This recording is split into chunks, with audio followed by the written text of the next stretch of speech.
Universities in US are very safe places. Universities in US treasure diversity. In fact, in my university, diversity and inclusivity is part of the university's mission. And you can actually, when you search for universities, you can go to the president's, vice chancellor is called president. You can go to the president's office and look at some statements made by the university of what they mean by inclusivity, what they mean by diversity. And I can honestly tell you that we treasure students coming to us from everywhere, and there is no discrimination on university campuses. And so you don't have to fear that at all. Outside on the street is a different matter, but then it's fine. You know, once in a while you will meet a rowdy element. But then rowdies are there everywhere, no. You must learn how to deal with it. So we give some simple tips. No, don't go out alone, even for shopping. Go with 2 or 3 people, you know. I mean, there's nothing dangerous. I'm just saying some simple things. So anyway, universities are very inclusive.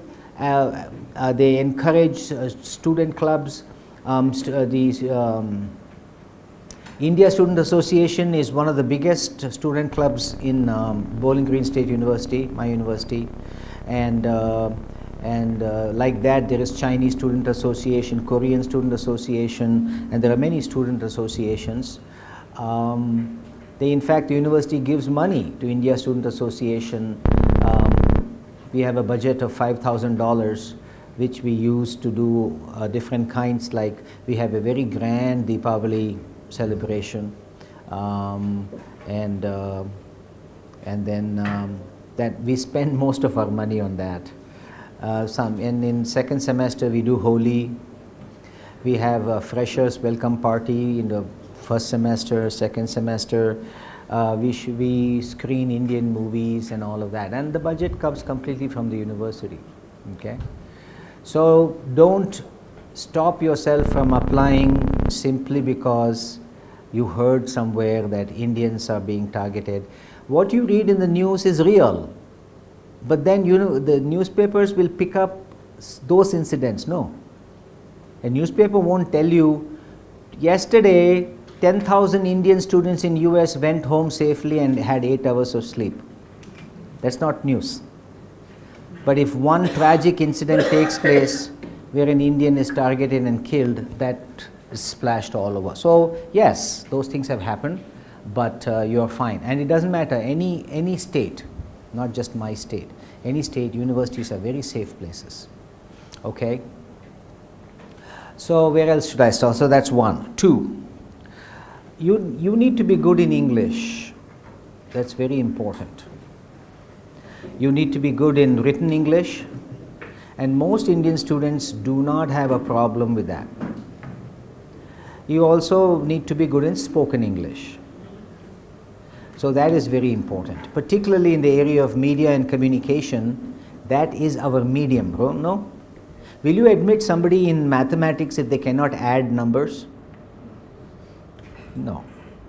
Similarly, in media and communication, it's very difficult to admit students who cannot write in English, and that happens to be the language there. Okay? So this is not a major problem for Indians, but that is something you need to keep in mind. Also take a lesson from Chinese students. Chinese students, English was their weakness.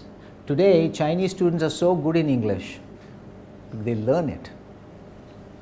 And Indian students, we have been talking English, you know, if especially you went to an English medium school. So that's another one. What else? Those are some general ideas. So talking about what are some of the, in terms of researching, so definitely you need to research. If you want to go to US, you need to ask yourself why.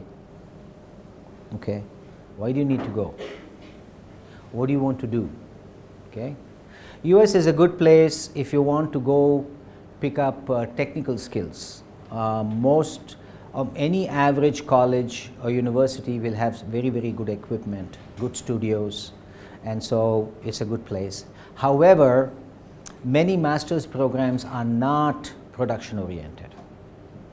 Many master's programs are mass communication, communication which is geared to theory and research. Right. However, there are some very, very good schools that offer masters in production. One of the disadvantages of applying to master's programs is many times they don't carry that many fellowships. Fellowship is like a scholarship. So you may have to contribute from your own personal funds. US is a great place for doing PhD. The quality of programs is very good. Regardless, in US we don't have bad universities. You may have very, very good universities and good universities. There's nothing like bad. Any average university will have 20-25 faculty, will have all the facilities. The faculty themselves have to do lots and lots of research. Otherwise, a faculty member in US cannot survive without publications and papers. So you will have good faculty and good facilities, and so the quality is quality is good, generally. So I find that Indian students, or at least many Indian students, are very brand label conscious. Oh, I want to go to Stanford University. I want to go to Harvard University. That is called, Stanford University is very good. But then Bowling Green State University, where I work, is also good. Okay, you will get good education, and probably if you do PhD, you will even get a good job. So go by, if you're especially doing PhD, go by the quality of the faculty. Okay, PhD, of course, you're not interested in studios and all that, quality of the faculty. So research, know what you want to do. There are many things you can do. Within PhD, you can specialize in communication, journalism, mass communication, lots of interdisciplinary areas like international communication, intercultural communication, all of these. So go to the library, go to the university that you are interested in, and please spend some time and check it out. These days, compared to our days, searching has become so easy. You can go search, go to the department that you're interested in and look at a faculty. And usually there'll be a page with all the faculty bios. Look at the bio. Look at what research they are doing. And then, for example, if you go and look at mine, it will say Dr. Melkote does research in communication and social change and health communication. So if you're interested in health communication, you need to note it down. Okay, there's one person here. And usually there's more than one person. There are at least 5 people in my school who teach some aspect of development communication. It's not called development communication necessarily, but with some of the ideas we are talking about. So do good research. And the other thing is, if you like a certain faculty member's bio, email that person. American professors do not mind getting email. Feel free, send email. And if they don't reply within a week, send another email. Okay? Try 3 times. If they don't reply the 3rd time, forget. But most people will reply and they will give you information. So make contact. All right. So your research must be good. Select between 3 to 5 universities that you want to apply. Read up all the requirements. I can tell you what the general requirements are, but some universities may have more requirements. Some of the requirements for admission. There are 2 kinds of admission. You can get straight admission, or you can get admission with fellowship. Fellowship, some universities they call it as assistantship. Fellowship or assistantship is on top of admission. So what does fellowship mean? In my university, I can use my university as the example, but it is very common, it's very similar in other universities. We mostly admit PhD students only. Our master's program is very, very small, and our master's program is not production oriented. It is, even though we have some extremely good studios and all that, we don't offer production at the master's level. Our master's is preparatory to PhD. So our master's is theory, research, and specialization in some focus area. So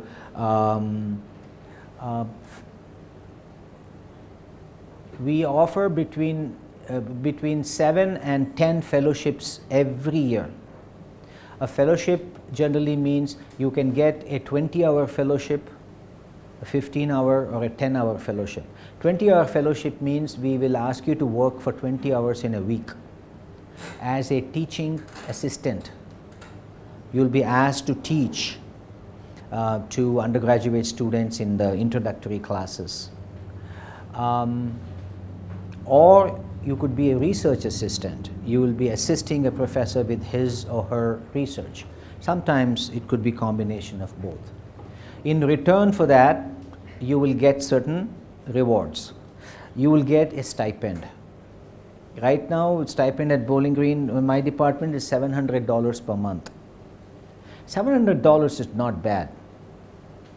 You know, you can live okay. You can't go shopping, you know, all that, but you can live. Most of the time, you're not going to be shopping. You're going to be in the department. As they say in US, it is between department and apartment. Or if you want a more colorful thing, it is between advisor and Budweiser.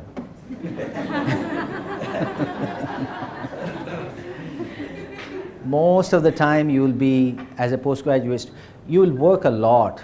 There's a very strong work culture in US. This has to be emphasized.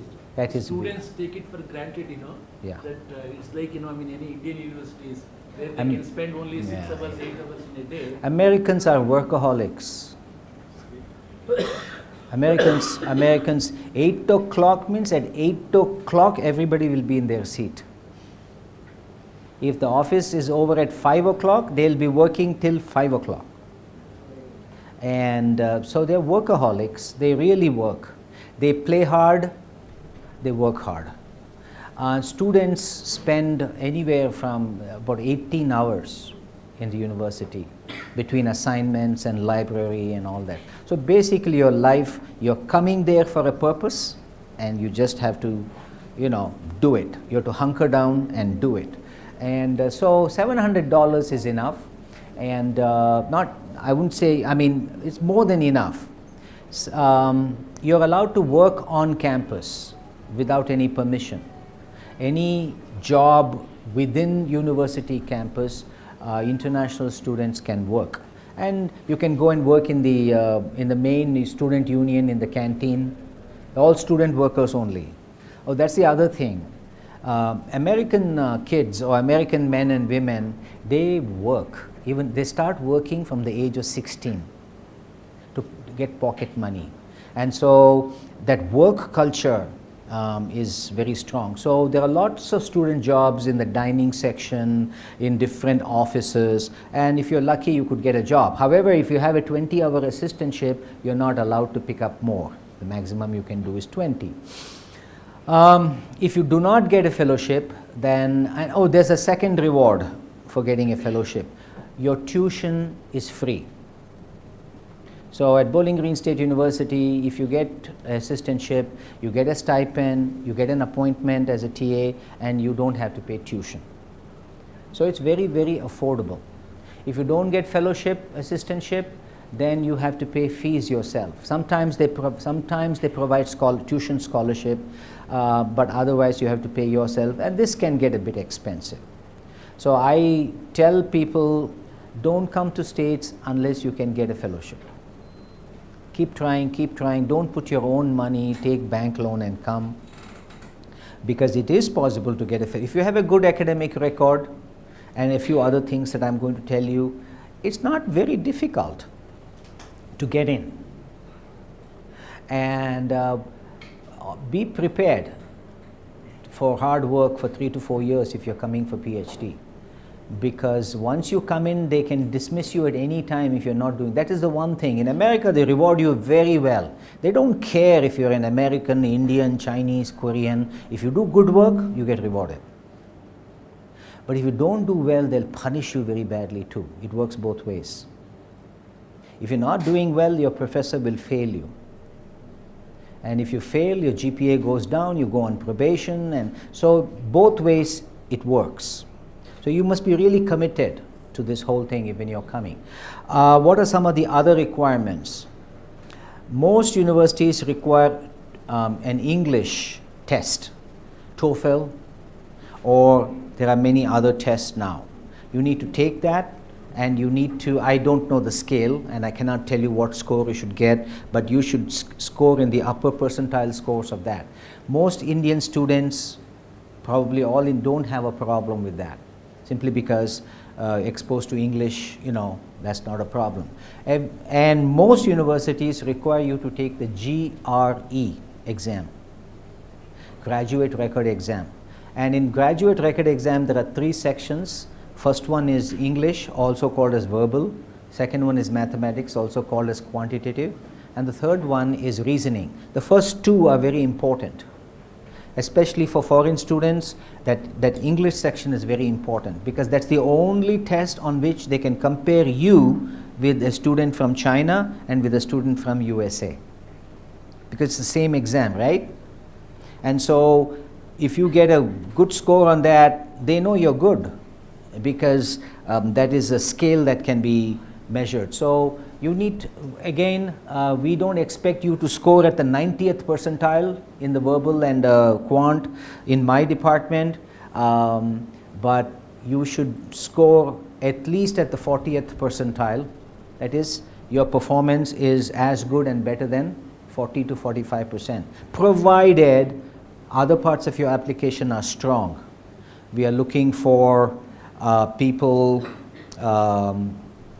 who, there are 2 other things. Then you need to write an essay as part of your fellowship. It's also called as SOP, SOP, Statement of Purpose. This is a very important document. You have to really spend some time and work on it. Basically, a statement of purpose is not, when I was in high school, I was very good in the debating team, and all. No, not that. We are not interested in your high school, interested in everything that you did in college. Why? You must first address the question, and this is some tips I am giving you. Why are you applying to this program? There has to be a good reason why you're applying. Okay? So, I did my master's in India. I'm very interested in communication research. And, and in college in India, I did this, I did that. You must show that you have thought about this carefully. And then the next question is, why are you applying here to my school? I'm very impressed with the faculty at your university. And so you need to demonstrate why you're coming here, why you want to get a degree in the first place, and why my university, and we want to see if there's a good fit between what you want to do and what we can provide. The fit has to be very good. You cannot come to my school and say, I want to do film production. We don't offer film production. We won't admit you because there's nothing for you to do, there has to be a good fit, all right? And then a statement of purpose, you also have to address, once you come here, we let you come here, what are you going to do? What is your what might be your focus area? What have you thought of? What do you want to work, Yeah. And then after you graduate, what is your plan? A 3-year plan, 5-year plan? What do you want to do with a PhD? Okay, I want to go and sell cucumbers. No. Then, Sautekai Martini. So, no. That 100 feet road in Mysore, you can sell Sautekais. But that is not allowed. You have to have a 5-year plan, 3-year plan of what you're going to do. All of this must be put in statement of purpose, It must be written well. Don't use bombastic English. Don't use words, I want to show them how good I am in English. Simple, clear, English. And last but certainly not the least, what can you offer us? Every time students apply, they're only worried about, will I get admitted? They don't think of, how will I contribute to the strength of the school? So you should also talk about, I'm a good speaker. I can, I would like to teach classes. And if you have some experience teaching, even better, because we are looking for students who will come and teach lower level classes. I'm very good in research skills. I did this, I did that, and I can help you out with. So tell us if you have certain marketable skills like teaching, or research, say that, because, and if you actually have experience doing that, please mention those experiences, because it's very useful for us to know what are your strengths, what can you do for us, okay?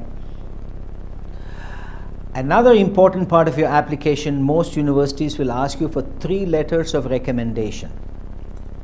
These 3 letters have to come from people who have supervised your work. It could be your professors and teachers.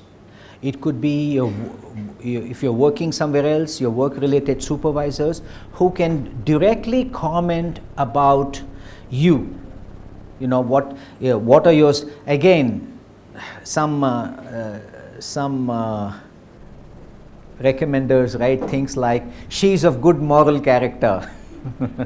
These are all from the old. We don't care if you're of good moral character, okay? We care, but that's not important. We are going to admit you because you have good moral character. But things like professors will write about, I'm very impressed with this student. She was in my class. She was very involved. She did well. I would place her in the top 10% of the students I have. So that person writing must really be, saying some really good things about you. And if you have written a thesis, you can in your essay, and your super professor can also write about, he has worked in this area. So your letters of recommendation have to be extra supportive. So search for those professors who will write, who like you, and who really, because according to the privacy policies in US, most of the time you will not get to see the letter that has been written for you. So you want to make sure that that person has written a good letter, because the admissions committee will read the letter very carefully. And one negative comment, don't select people who will make negative comments. That means you won't go anywhere. So that is another one. You can have more than 3. But please don't have more than 5, because the admissions committee does not have time to read 15 letters. Okay, 3 good letters of recommendation. This is your admissions packet.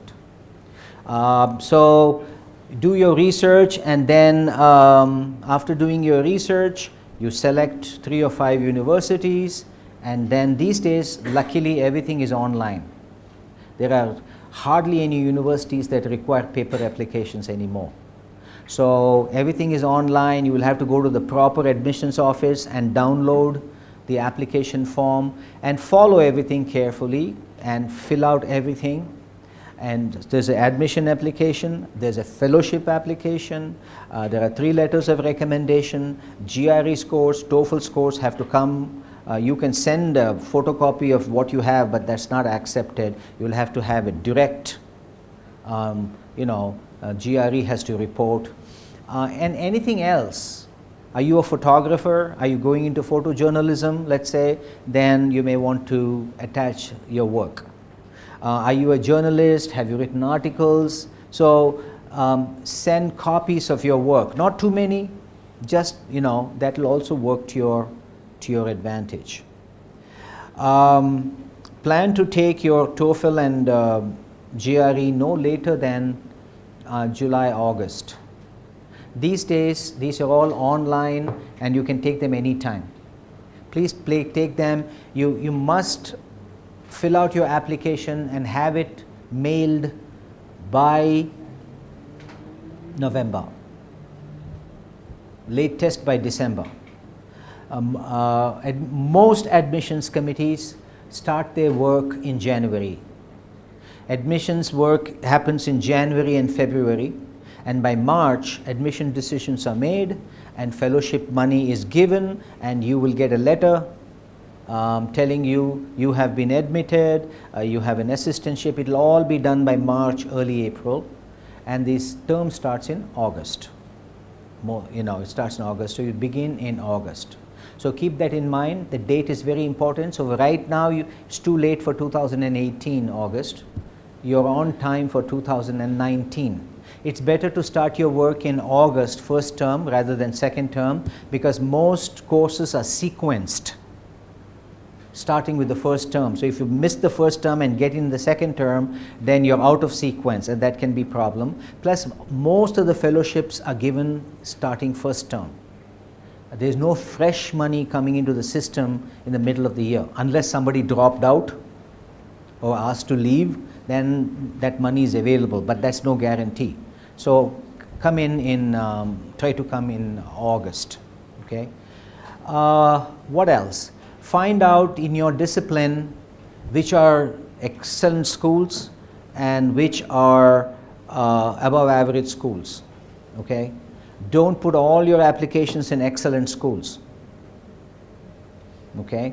Above average schools also are very good. As I said, there are no bad universities in US, okay? So spread your application, talk to somebody who knows a little more about the subject, about the discipline, and go ahead and apply, okay? What else? Fee structure. What is the cost? I don't know the exact cost, but it can get expensive. Each course is about probably $2,000. Per semester. Each course. So per semester, your fees might be $12 to maximum $15,000 per semester, and it can add up very quickly. So you might be looking at with food and everything, you could be looking at $20,000 a year, or more, okay? But if fees is taken out and this fees is paid for you, then it will bring it down drastically, okay? You still need to have money. By the way, when you go to the website, go and find out how much it costs. There are two tiers of fee structures. One is called in-state tuition, and the other is called out-of-state tuition. In-state tuition is the lowest, and it is only given to those students who are born and lived in that state. Only they will get that. That's called in-state. This is only in state universities, because you come from a family which is paying taxes to the state, so you get. If you are from outside the state, you could be an American, but if you are from outside that state, or if you are a foreign student, you pay out-of-state fee. Out-of-state fee can be double, yeah. Anywhere from 1.5 to double. So that's the fee structure. If you get a fellowship, of course, it does not matter, because the university will pay for you, all right? Most master's programs are no more than 2 years. Many master's programs can be finished in 1 year. But if you're writing a thesis, it can be 1.5 years, because a thesis might take a little longer time. PhD in my university can be completed in 4 years. You can be out of the door with a degree in your pocket in 4 years. Okay? It is possible, but you have to be organized. Remember, department, apartment, apartment, department. Okay? 4 years you can complete. So let me give you an example of my university, and it's similar but not the same in other universities. So if you come in for a PhD, your first semester, a full-time student has to take 3 courses. 3 courses, each course has a weight of 3 credit hours. So you earn 9 credit hours and you're a full-time student. If you're a foreign student, your visa requires that you be a full-time student. You cannot be a part-time student as a for a student. You have to be full-time student, and so you will take 9 hours. In my university, we have about 4 or 5 mandatory, compulsory classes which every PhD student has to take. Introduction to Media Studies at the graduate level, Research Methods Quantitative Introduction, Research Methods Introduction Qualitative, and then Philosophical Foundations of Communication. So that's 4. And if you have a fellowship, another course is called Communication Pedagogy. Or it's all about pedagogy, about teaching. These are 5 compulsory courses, and you don't take all of them in one semester. I mean, when they'll give you the curriculum, then you will know. Rest is all up to you, okay? So you need, in my university, you need 64 credit hours to get a PhD. 64, of which 48 hours is course related. 16 hours credit is given for your dissertation, your doctoral dissertation. So 48 plus 16 is 64. You get 9 hours every semester. There are 2 semesters every year, so that's 18 per year. Your fees is also paid if you have a fellowship in summer. We run summer school, and you need to pick up 6 hours in summer, and the fees is paid for you. So theoretically and practically, you can earn 24 credit hours per every year, including summer. So it takes you 2 years to finish your coursework. PhD students have to take coursework for 2 years. You have to go to school for 2 years. Okay. Yes. Go ahead. What kind of? Work. What kind of work he has? Which, you mean fellowship work? During coursework. Coursework. What do you mean by coursework? I'm not saying fellowship. Apart from Well, it depends first of all on the nature of the course, but almost all the courses will require research papers. At the PhD level, research papers, and some of them might require more than one research paper. In my department, PhD courses are at 2 levels. The courses are organized at 2 levels. One level of courses, how do you know? It's by the number. 6,000 level courses are master's courses. 7,000 level courses are PhD courses. So in this 48 hours, a PhD student has to take a certain number of 7,000 level courses, allowed to take certain number of 6,000 courses. So that is also there. What work is required? It could be, again, depends on the course. It depends on the professor. If it's a research class, there'll be a lot of assignments, take-home assignments. There's always a lot of reading assignments. On an average, you will have to read 100 pages per class. Okay? On an average, some professors are, might make you read more, but 75 to 100 pages of reading per class meeting, especially PhD students. Read means you have to read, because most PhD classes are seminars. A seminar is where you come in, and the chairs are organized in a round table. Professor takes one of those chairs, you take, and the professor, will say, do some things, but there's require a lot of participation from you, which means you have read. You may not have understood everything, so you may have questions for the professor. What does this mean? Or you may in the notes say, I don't agree, I disagree. So 100 pages reading. There is usually assignments, reading assignments as homework. There could also be in research classes, other kinds of assessments. There could be a midterm examination where you're examined, or there could be a paper. All right. All of this is made clear to you on the first day of class. Every professor has to give a printed syllabus. Unlike India, where there is a central location, like a departmental booklet, where there's description of the class.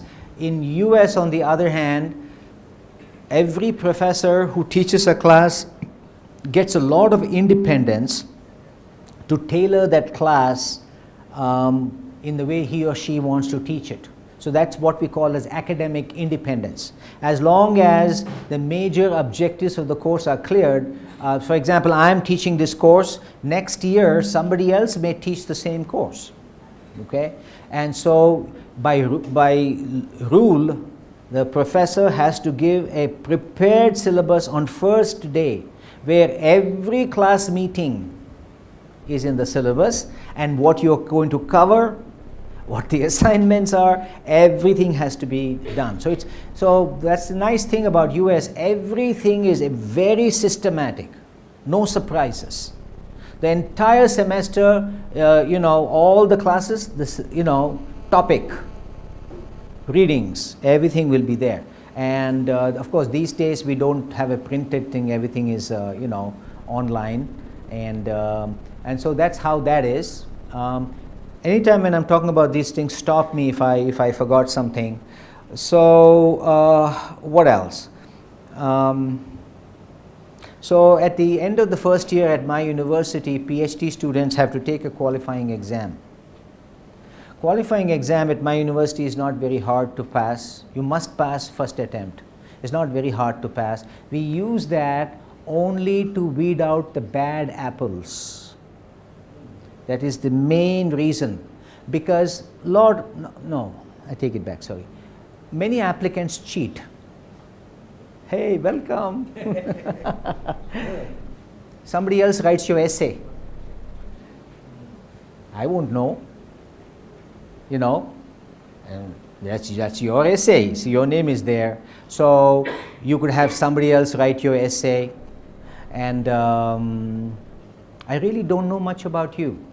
So what we do is, at the end of the year, we give you a simple examination, very simple. Whatever courses you have taken, from, you can say, I would like to be tested in 3 papers, and you've already taken those that year, and then there'll be an exam, 1 hour exam on each paper, 3 hours, that's it. And we are looking for students who should not be there. For example, we have students from some countries, the beautiful essay, they come and then suddenly that person is sitting in my class, that person cannot put 3 words in a sentence correctly. I don't want to name the countries, some countries, not India, some countries specialize. Their students have no competence in English, and then they come here and there and they cannot write a paper in English. How can we have students who cannot write in English? So those kinds of students. Sometimes we get rid of people who have attitude problems, okay, and that can come out in many ways, but otherwise, if you're doing decent work and you have decent grades, not the best, decent grades, that's fine. We just want to make sure that you can continue in the program and still do well. At this end of the second year is the major exam. It's called PhD Comprehensive Exam. You will now be tested on your level of knowledge, and this is not based on the courses you have taken because on the content of the courses you have taken, because we have already tested you. You have already taken the class and the professor has already given graded. This would be to see how you have how all the knowledge that you have picked up in your classes and from your reading, how can you synthesize them and put them in a critical way. So basically the way we do that is you select your committee, your doctoral examination committee, which has to have a minimum of 3 members, and you will be tested on theory. You'll be tested in 4 papers or 4 areas: main theory, secondary theory, that is elective, and I can't remember the fourth one, and research methodology is the third one. So you will go to the member of your committee and you will say that I want to be tested in development communication theory and with me. So I will give you a reading list of books, chapters, and say this is the reading list. There might be 10 books, 15 books, 20 chapters. You need to negotiate this at minimum 3 months before the exam. So minimum 3 months before the exam you will get a reading list, and the understanding is that the question is going to come from the reading list, but you don't know what the question is, right? And then the exam is a take-home exam, okay? So you take the exam home. The exam will be given to you on Monday morning at 8 o'clock. And you're supposed to return the answers next Monday at 5 p.m. in the evening before the office closes. Now, of course, we are online, right? Before 12 midnight, you have to post it, okay? And so these are, you take them home, and then you have to answer the question the professor has asked. Your answer it will look like a paper that you will present in a conference. You know, it is distilling. So, so basically you have done all the readings, and you have made notes, extensive notes. Go home, go to your house, sit, surround yourself with books. Tell your friends and your family not to disturb you for 1 week. And you don't have to memorize anything. That's a big problem today. A lot of students, in my days also, we used to memorize. Terrible. Please don't memorize. Only parrots are supposed to memorize and say things. We are human beings. This brain we have is good for analytical thinking, not for dumb, Of course, your generation, you don't have to memorize. You can cut and paste. Yeah, so we don't want you to cut and paste. If you cut and paste, you will be caught. Okay, remember that your professors were students once upon a time. Just remember. Yes, they know everything. Let me spend a few minutes on cheating. Don't. It's not worth it, because if you are cutting and pasting, it is like your writing is like your signature. You are not a stranger to us because you have taken 2 years worth of classes and you have interacted in classes. We know your style of writing. Then suddenly you're writing in a ways like, hey, Dr. Melkote wrote exactly like that. That's one. Two, like you, we professors also gossip. And if there's a bad student or a good student, I'm telling you, we know that. Because we talk among ourselves. Hey, that student, very good, huh? Very good, very sharp, And then you take my class and I find out. So the word travels around, all right? If you have cheated in somebody's class, that will also travel around, okay? So cutting and pasting is not encouraged. And why do you want to do that? If education is not your thing, don't do it, no. Who's forcing you? Why do you want to come here and cheat? Go, do something else. I'm sure you have skills. So if you're interested in reading, writing, and that is your joy, sure, come here. We also have Turnitin, okay? Turnitin doesn't catch all the time, but it creates a suspicion though. Okay, and so there are technological tools, but anyway, I don't want to get into this thing about cheating and all that. So you take it home and then bring it back completely, everything, typed, and all the answers put together. All answers for all the questions have to be put in one binder with a bibliography. Give it, and then you will be graded, and then there will be a oral exam.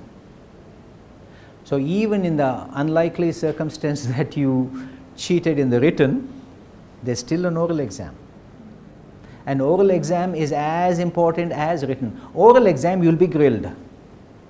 And obviously, if the written exam was not your own work, it will show. These two together, you pass. You have one attempt to retake, and that is your doctoral comprehensive exam. After you complete your doctoral comprehensive exam, the next stage is preparing a dissertation proposal. And dissertation proposal is a document, a written document, where you provide very detailed information about what area you're going to be studying, what is the specific topic, what are the objectives of your study, what are the specific objectives of your study, and then review of research literature and methodology. And methodology, what kind of, how are you going to collect data, what kind of population, what kind of sample, and then if it's a quantitative dissertation, how are you going to be analyzing your data. All of that will come under methodology. And if you're using a survey, for example, you have to produce your survey instrument. Your completed survey instrument has to be attached, and your committee has to approve that before you can go out and collect data. So that stage is very important, and if you pass that one, now you can go ahead and start working on your data collection and writing. And usually an ideal way you can do that is you take 2 years of classes, and then at the end of the second year you spend first part of the third year working on your dissertation proposal, and have it defended at least by the end of the first semester, or at least in the second semester of your third year, and then use the summer between your third year and fourth year to collect data. If you have to come to India to collect data, come on over, and then use the entire fourth year to write your dissertation. That is ideal. It doesn't mean everybody follows that. In fact, we have some super achievers who finish everything in 3 years. But people who finish in 3 years are not ordinary students. They are people who have come with a lot of experience. They are older, and they have better organization, and they have better abilities. And because you can complete in 3 years, but it is a lot of work that you're compressing into 3 years. But 4 years is very comfortable to finish. Okay. What else? So those are some of the main ideas that I wanted to share with you.